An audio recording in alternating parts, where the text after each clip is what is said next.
Mr. Chairman,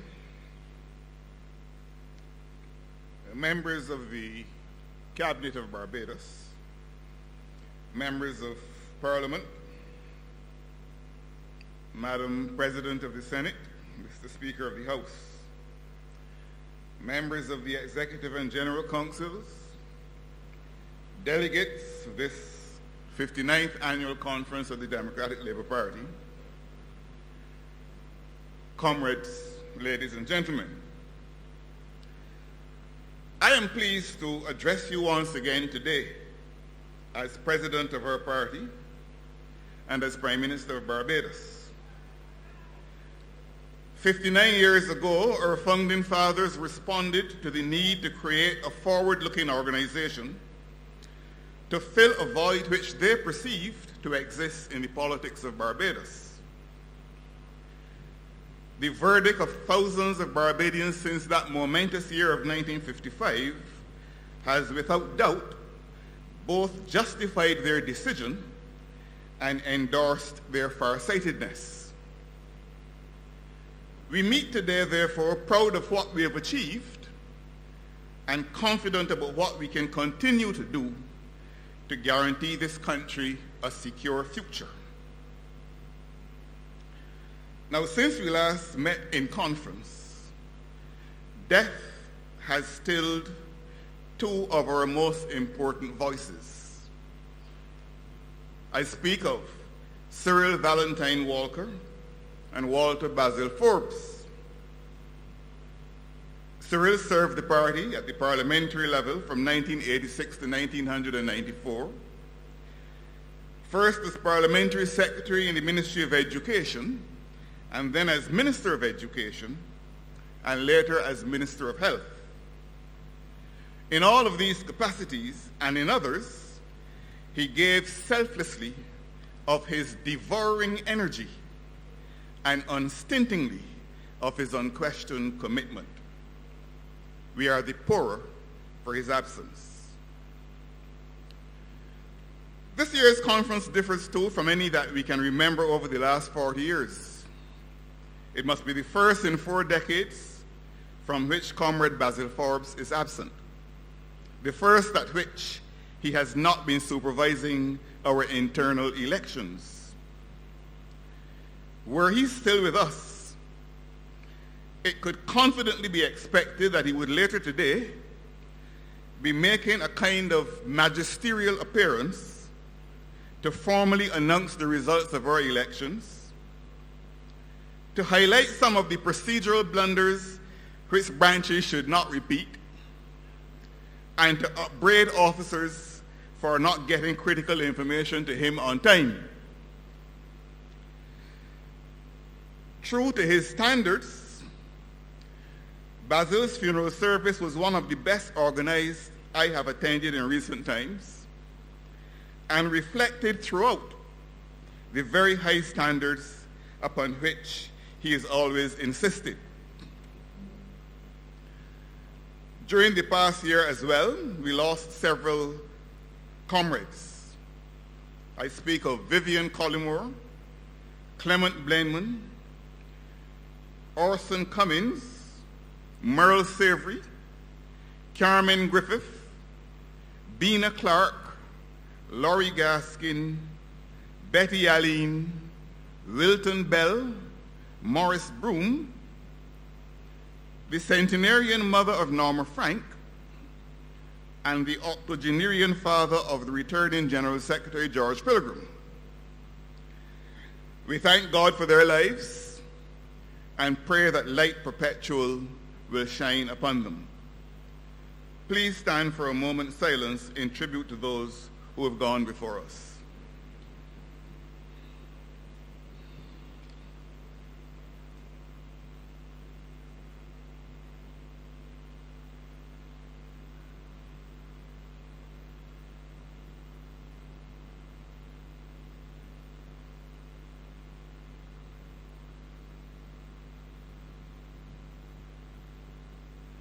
May they rest in peace. Thank you.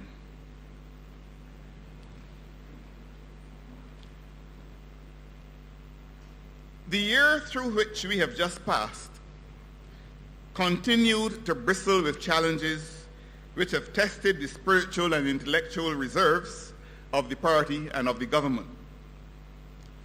Still feeling the effects of the global economic downturn, from which our main trading partners are now slowly emerging, the economy of Barbados has continued to feel pressure.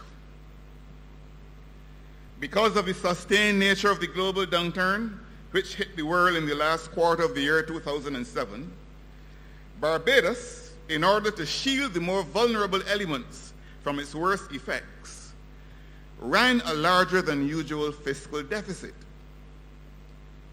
Since both the depth and the likely duration of the crisis were matters of increasing speculation and conjecture, this deficit was run for the full life of the more active period of the crisis. In the context of a government which was spending on wages and salaries in the public service 54 cents out of every dollar of revenue, and in the context also of an economic environment in which sluggish activity, among other factors, resulted in falling revenues, to halt a further downward slide, a 19-month stabilization program was inevitably put in place. The object of this program, which was announced 1 year ago, was to stabilize our external balance and to restore our fiscal deficit to more manageable levels. The program involved measures both on the expenditure side and on the revenue side. On the expenditure side, the program required us to reduce employment levels in the public service and to tighten our financial discipline both in the central government and in our statutory boards and other state-owned enterprises. On the revenue side, the program required us to raise additional revenues by the introduction of new tax measures, as well as to improve our systems of collection in respect of the tax measures already in place. Now, on Monday last, I met for an update at government headquarters with the Minister of Finance and officials central to the day-to-day administration of this program and involved in the monitoring of its progress. I was pleased to learn that our foreign reserves situation had substantially stabilized, that our fiscal deficit was trending downwards, and that it should be at such a level by the end of the financial year as would send a clear signal of government's seriousness in confronting this problem.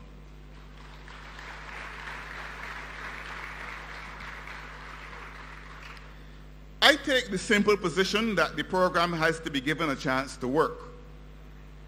We did not reach where we are overnight, and we are not going to get away from where we are overnight. We have to commit ourselves to the task, all of us, of ensuring that Barbados remains on a solid and reliable growth and developmental path. Naturally, many of the measures upon which the government embarked as part of its recovery program were not popular with some segments of the society. That is understandable because as a country, we have become accustomed to the state providing a constellation of benefits and privileges which require no payment at all or no significant direct payment from the public at large. Once the comfort resulting from enjoyment of these benefits and privileges is being disturbed, a sometimes angry and hostile response can be predicted. The truth is that the time has come for us to confront certain not always pleasant realities in Barbados. A little history can help us here. The Democratic Labour Party was formed just 10 years after the issuing of the Moyne Commission report into the disturbances of the 1930s. That report was made public in July 1945, 69 years ago.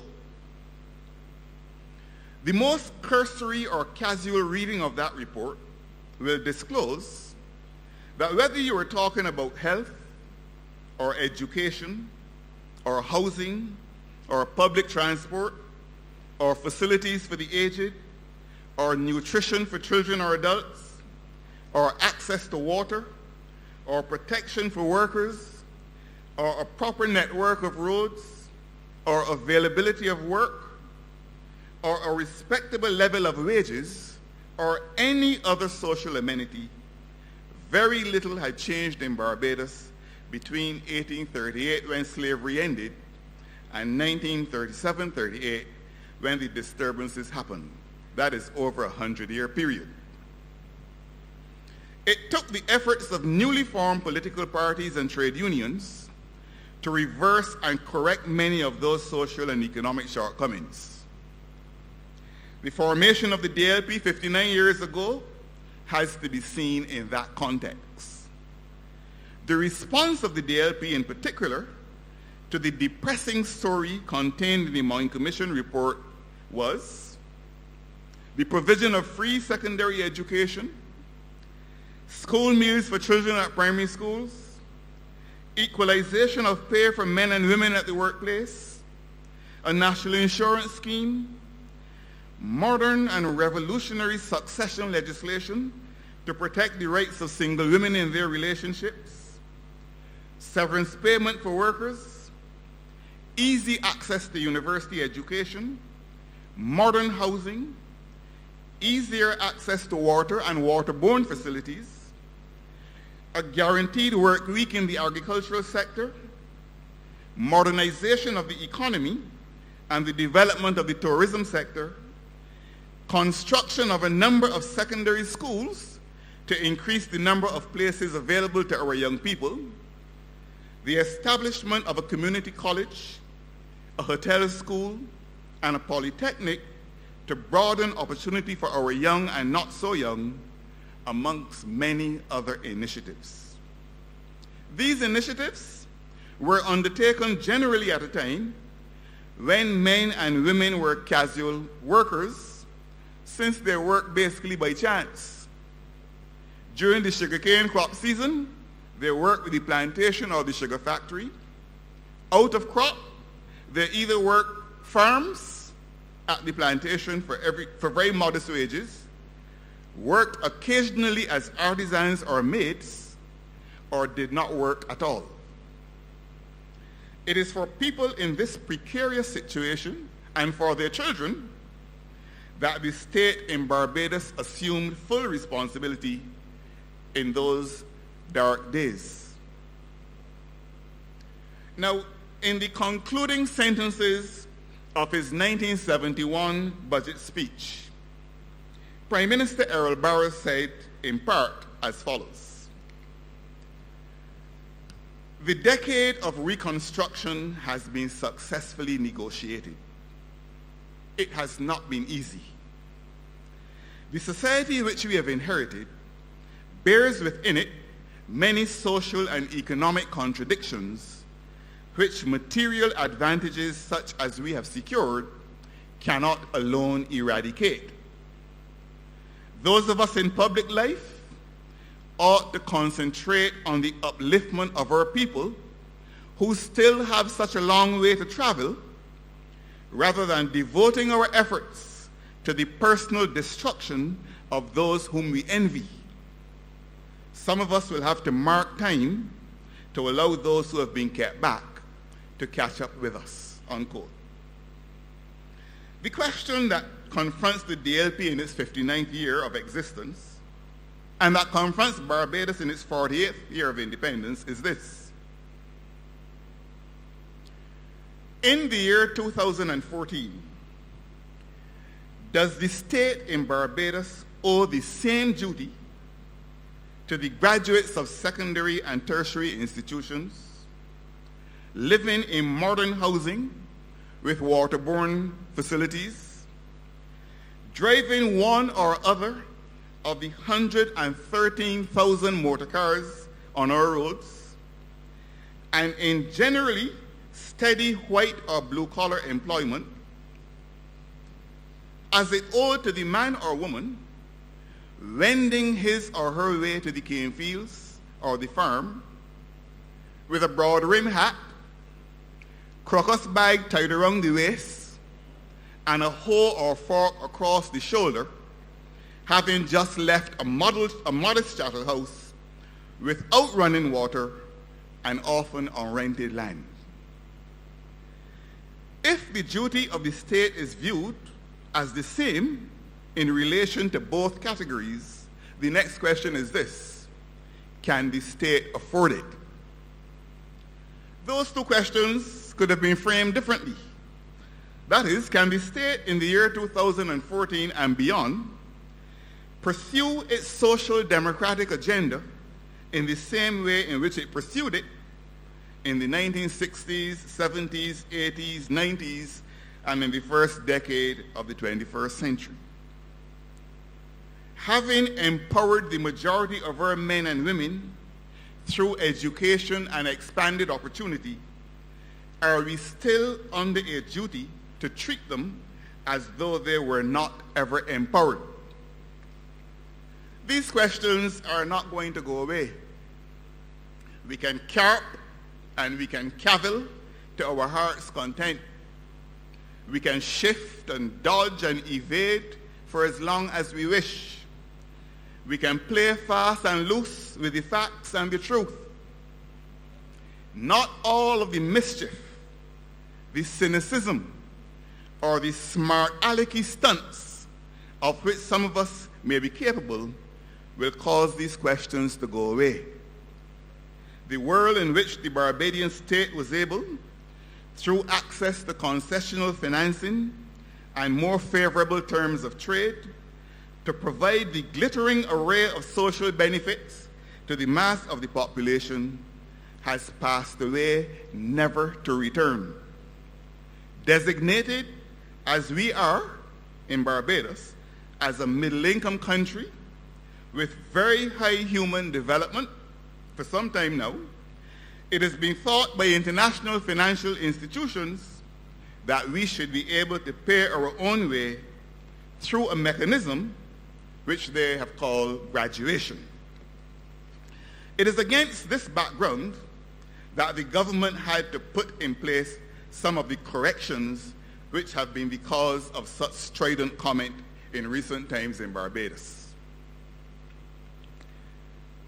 One area in which the stridency was very evident was that related to the contribution by students to the cost of their education at the university. This measure, in which government still continues to meet 80% of the costs, was described variously as a declaration of war on the poor, a cutting back of the opportunities available for persons to access university education, a repudiation of Errol Barrow's legacy, and an attempt to undermine the viability of the university itself. Now, I do not intend to spend too much time on this issue today. No one can deny that there have been spectacular and impressive physical improvements at the KFL campus of the University of the West Indies. But they have come at a cost. The principal of the campus summed up the changes at the campus with exemplary precision recently in issue number 15 of the University of the West Indies KFL News of March the 20th, 2014, when he said as follows, and I quote, "So, as the enrollment grew, the budget also grew. The physical infrastructure also grew. The teaching staff also grew. The maintenance staff grew. The services and management staff grew. All of the variables required to ensure that no quality gap opened up between the expansion process and what was taking place in the classroom were put in place," unquote. As a result of that expansion process, according to a central bank study, whereas in the year 2000-2001, total operating costs at the campus was $55 million, by the end of 2009-2010, this had increased to what accounted for 73% of total expenditure. The response of the Democratic Labour Party in government to this particular challenge has a history which needs to be told. As long ago as October 1980, the DLP in opposition had been reflecting on what its policy should look like on its eventual return to government. Through its Academy of Politics, the party hosted a series of lectures under the theme, Social Problems We Face. One of those lectures was delivered by Dr. Leonard Shorey, who spoke on the subject, Perspectives on Education in Barbados. Never contemplated funding university education for all students indefinitely. It is always contemplated some students assuming responsibility for their education at some stage. For that reason, it passed the Student Revolving Loan Fund Act in 1976 to facilitate student loans. Present policy is in keeping with that commitment and also with the Barrow legacy. Now, so far as the Student Revolving Loan Fund is concerned, I need to say a few words. The operative word in the title of the fund is the word revolving. When students borrow from the fund, it can only revolve if they pay the fund back. Unfortunately, some borrowers have taken the view that once they have benefited from the fund, it does not matter who else does. There's a simple word to describe that attitude, and the word is selfish. When borrowers from the fund do not service their loans but spend their earnings on their own comforts, there's a word for that too. That word is dishonest. I want to make it clear that the government has liberalized access to the fund on the clear understanding that people who borrow will pay back. At present, I am advised that about $24 million is owed to the fund by defaulters insensitive to the risks to which they have exposed their guarantors. This situation will not be allowed to continue. Selfishness and dishonesty are not values that we want to encourage in Barbados. A word to the wise is enough. Another issue which gave rise to some stridency in recent weeks was the municipal solid waste tax, which was introduced as part of the 19-month program upon which the government is embarked. Solid waste was not and could not have been a problem in Barbados 53 years ago when the DLP was first elected to office. The level of development in the country at that time ruled out the existence of that kind of problem. The scale of development and diversification since 1961 has now made solid waste a huge challenge.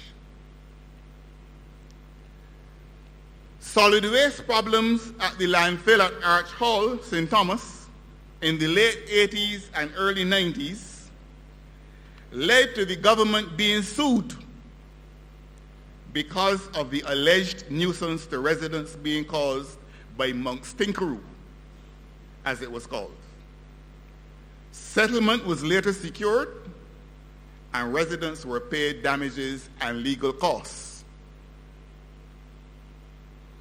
The Greenland landfill site, on which millions of dollars were spent in vain, was never intended to be the national ornament it has become, but was thought necessary because of the existence of a serious solid waste problem in Barbados.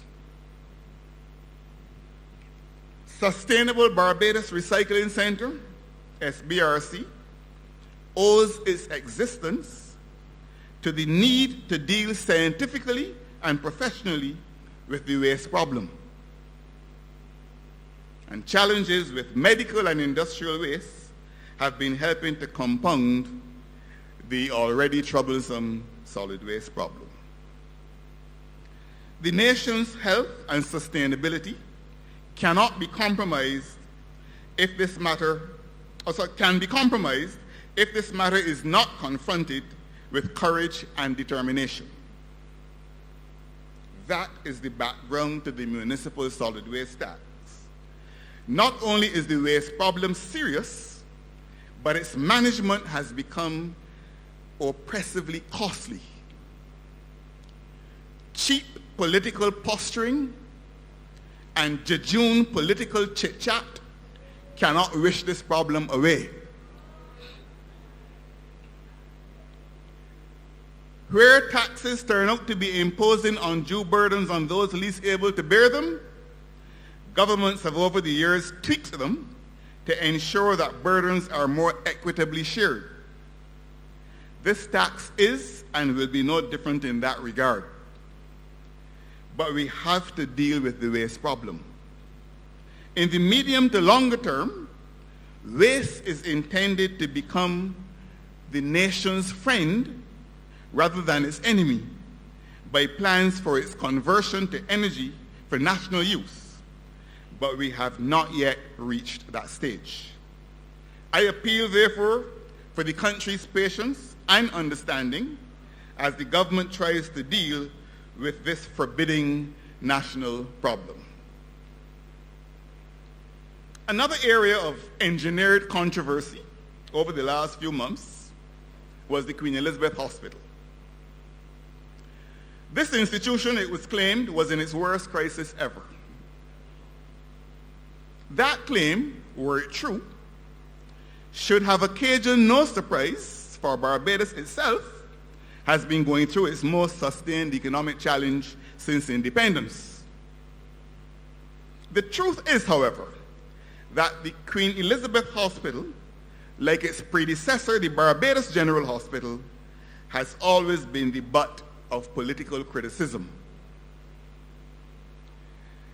In its first 3 years, it seldom escaped the critical tongue of the then Member of Parliament for the City of Bridgetown and Mayor of Bridgetown, the late Ernest Dighton Motley.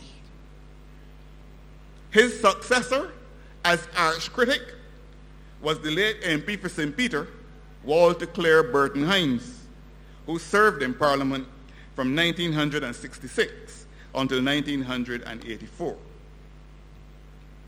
In spite of the many challenges it has faced, the QEH is still regarded by most of the persons who have experienced its care as one of the best tertiary care institutions in the Caribbean and Latin American region.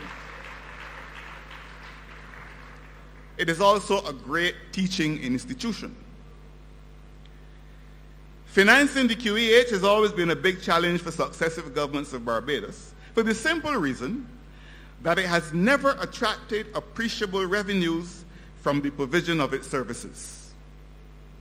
For the better part of its existence, it was the Department of Central Government until changed to a statutory board around the year 2002. The decision to change it to a statutory board had as much to do with perceived deficits in its administration as with the method of its financing. The financial environment in which it came into existence has changed markedly, and the question that arises is whether the central government can continue to finance the QEH in the old ways in the context of spiraling health costs and challenges to government revenues. The QEH must not ever lose its human face, and health policy must always ensure that those persons in the society who cannot afford to pay for their health care can still have easy access to it. We do not live in a world where only rich people get sick. But a mechanism must be put in place to ensure that those who can afford to pay for the services of the QEH are made to do so. The result of this approach will be that the burden on the taxpayers will be considerably lightened. In trying circumstances, the CEO, the board, and the staff of the QEH must be commended for their sterling service to Barbados.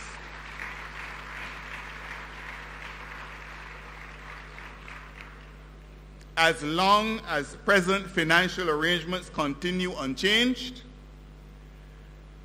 periodic alarms and the accompanying theatrics will flourish with undiminished vigor. Through all of these changing scenes, members of the Cabinet and Parliament have been able to keep their focus and to get on with the task of doing the business of the people of Barbados. Similarly, the people of Barbados generally have been able to shut out much of the noise by which their ears have been daily assailed. Fortunately, thanks to the improved living standards and the revolution in information and communication technology, ordinary men and women in Barbados have access to the same information available to politicians and to other publicists. Our solid investment in education over the last 60 years has so empowered ordinary citizens that they can evaluate most of the information daily served up for their consumption. Further, practically every household in Barbados can boast either a friend or a relative living either in the United Kingdom, the United States, Canada, or some other part of the Caribbean. Barbadians, therefore, do not have to rely exclusively on politicians or other local publicists in order to know what is going on in the world. They have independent sources of information, and they are intelligent and discriminating. I should like to thank members of the Cabinet and Parliament for the strength of character and the sense of purpose which they have constantly shown during this very difficult period. Criticism has been harsh and unsparing, and every attempt has been made to foment instability by a motley collection of self-seeking agitators.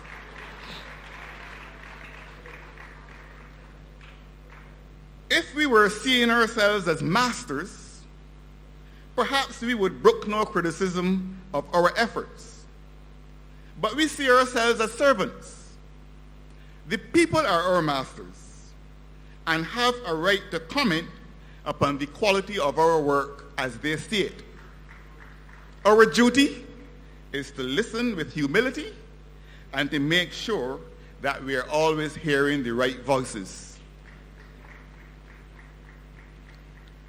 Politics was never intended to be a walk in the park. That is why so few people in any society offer themselves for political service at the highest levels. In fighting for what you believe is best for a society, you will necessarily run up against opposition, especially when you are in government. As I reminded recently, it is an axiom of Westminster politics that while governments propose, oppositions oppose. And where they can, they expose. And if they can, they depose. We must not, therefore, relax our vigilance and must ensure that we continue to do the right thing. Over the last just upwards of 6 years of government, in spite of the unfriendly environment in which we have had to operate, we were still able to register some important accomplishments. We passed the cultural industries legislation, which lays the foundation for a grand takeoff for our cultural practitioners. We have put a new Electric Light and Power Act on the statute books, which will give special impetus to our renewable energy sector. We have put a human resources strategy in place to give focus to the training, deployment, and use of our reserves of human capital. We have put on the statute books land titles legislation to make it easier to regularize title to land. We have passed legislation to establish a Barbados Revenue Authority, the purpose of which is to coordinate and systematize the collection of national revenues. Very shortly, we'll be having a full debate on Barbados' foreign policy. Cabinet having just approved a review of all aspects of our foreign policy.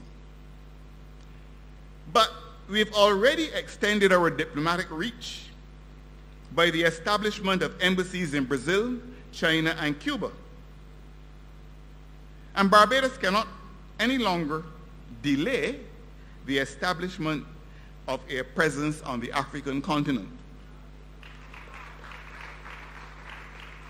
In the near future, the country will be appointing diplomats to certain African countries. We have received offers from sister CARICOM countries to share diplomatic facilities abroad, and we'll be taking advantage of these offers. Developed countries have already begun to do this.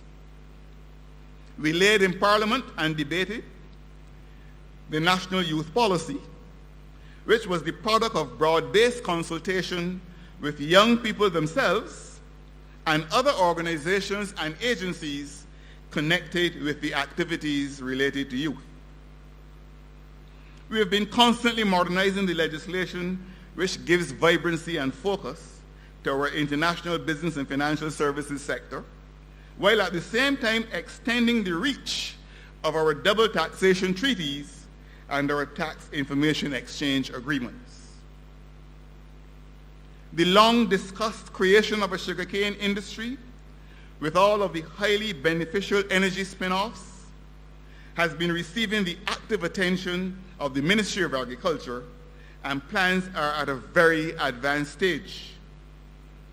On the whole, the development of a more science-based agricultural sector to which our young people can be attracted and can find fulfillment is the organizing principle of that crucial ministry, the Ministry of Agriculture.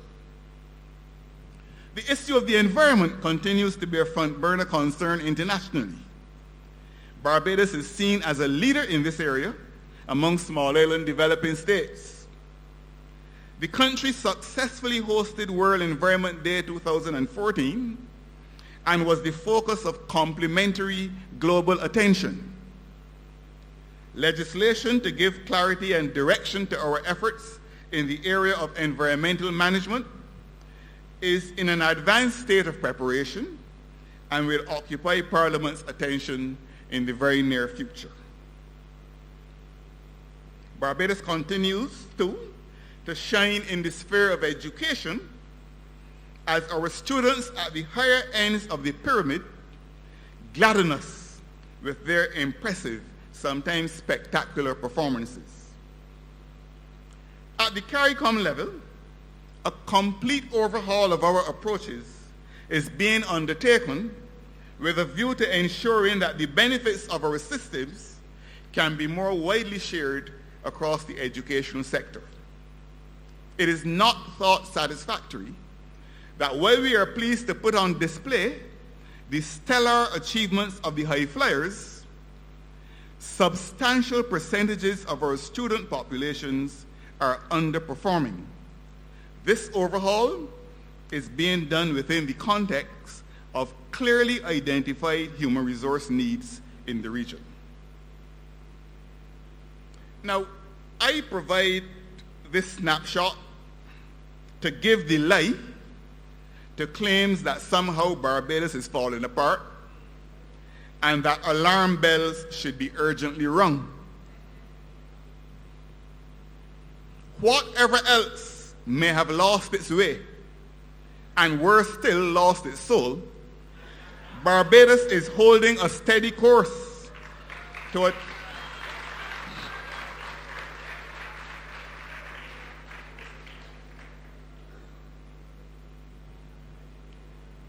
Barbados is holding a steady course to a destination about which we can feel comfortable. A Barbados that is socially balanced, economically viable, environmentally sound, and characterized by good governance.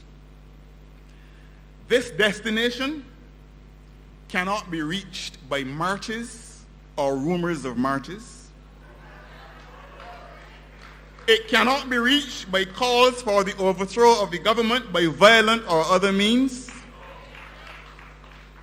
It cannot be reached by immature and lamentable displays of bad manners, or by persistent and scarcely disguised attempts at engineered national instability. It cannot be reached either by the vaulting ambitions or perhaps the consuming obsessions of self-seeking agitators or unbalanced megalomaniacs.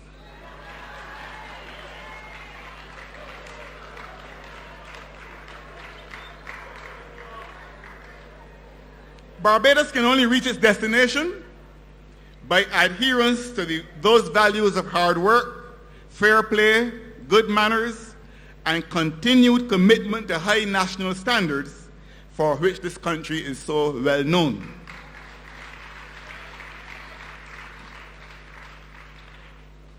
As we look to the future, I should like to say this.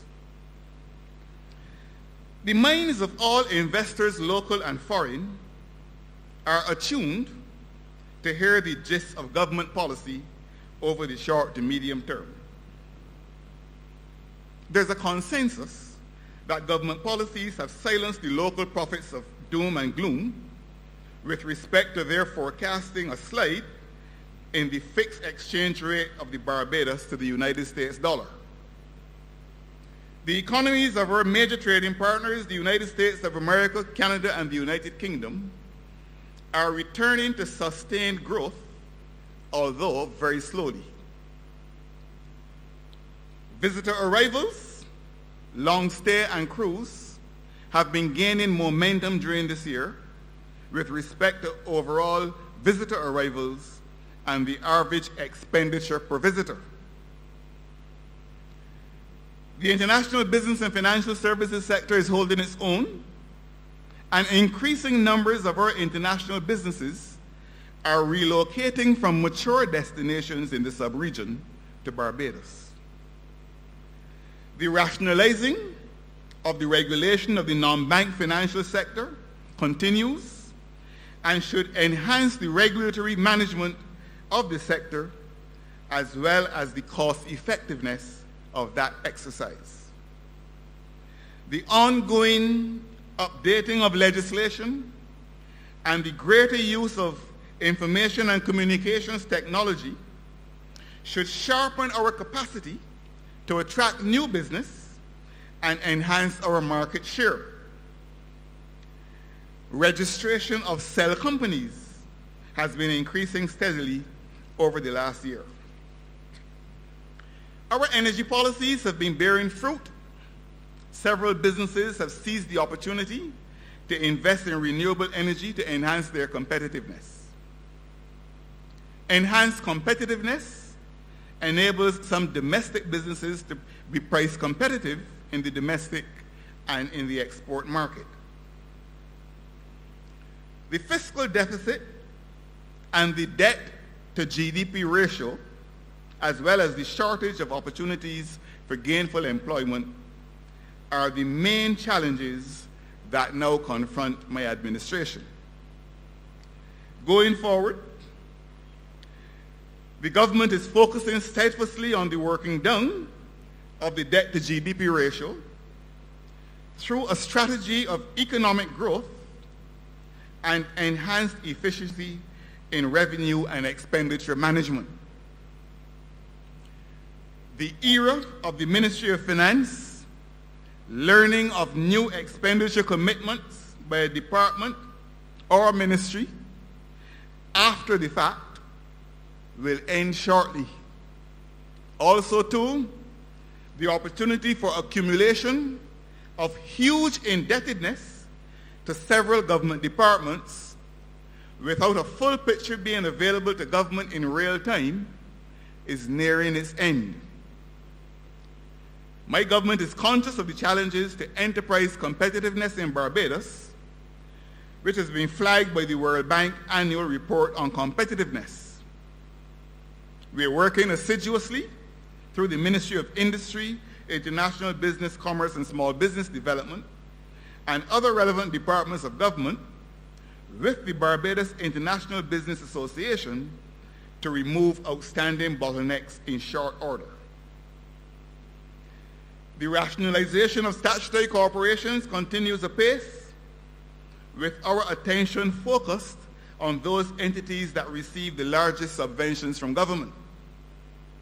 As we work down the debt, interest payments as a percentage of annual revenue will decline, thereby releasing resources for capital works projects that will generate new employment opportunities. Our strategy is clear for those who wish to know. We are focused on adding more than 1,000 new rooms in the tourism sector and making it easier to restore rundown properties through policies that will be universally applicable to the sector. We invite all investors, local, regional, and extra-regional, to get on board. Now, I cannot close without reminding you that this party, in the immortal words of David Thompson, the late Prime Minister of Barbados and late President of this organization, takes the view that Barbados is not just an economy, it is also a society. We will pay a very high price if in our efforts to build our economy, we lose sight of our duty to protect and nurture our society. The values on which Barbados has been built are not up for negotiation. Whenever we speak of values, we mean no more than a commitment to the view that certain things are right and other things are wrong. Certain things are good, other things are bad. Certain things are fair and other things are unfair. Certain things are just and other things are unjust. Certain things are blameless and other things are blameworthy. Our churches, both traditional and evangelical, have been sparing no effort in the reinforcement of these values. Our homes and our schools have also been playing their critical part. The body social, however, has continued to be disfigured by the carbuncles of domestic violence and gun-related deaths. Ease of access to small arms and light weapons, traceable to the nefarious drug trade, are a source of continuing concern to Barbados and other countries in this region. In any society, those who are committed to doing wrong are always prepared to risk their lives, their limbs, their reputations, their family's good name, and their children's prospect. Until those who are committed to doing right are equally prepared to risk their lives, their limbs, their reputations, their family's good name, and their children's prospects, in defense of right, wrongdoers will continue to flourish. We must not allow Barbados to reach that state so sharply described by the poet William Butler Yeats when he said, and I quote, "The best lack all conviction, while the worst are full of passionate intensity," unquote. The government over which I preside will not rest until the incidence of these ugly features ceases to be such a cause for concern to the majority of peaceful, law-abiding citizens and residents of Barbados.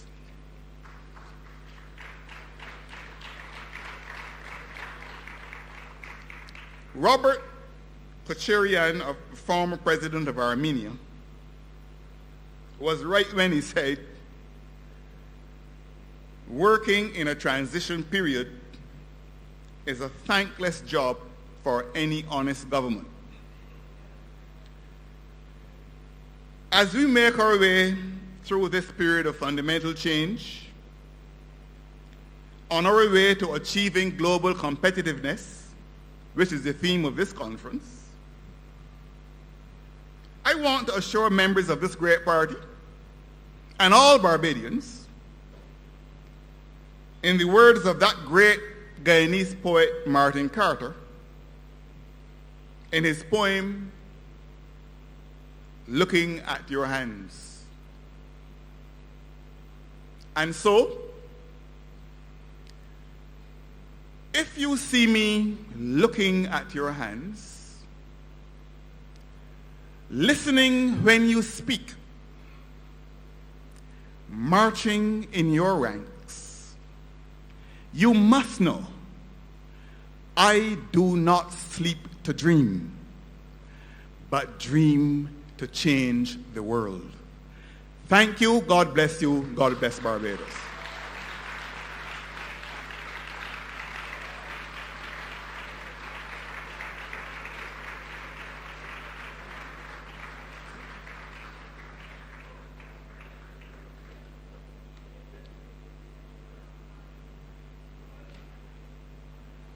I think you can give the Prime Minister a round of applause. You know, we can safely say, those who say that the Prime Minister doesn't talk a lot, you know when he talks, he have a lot to say. And that's because Freundel knows it all. Please take a seat.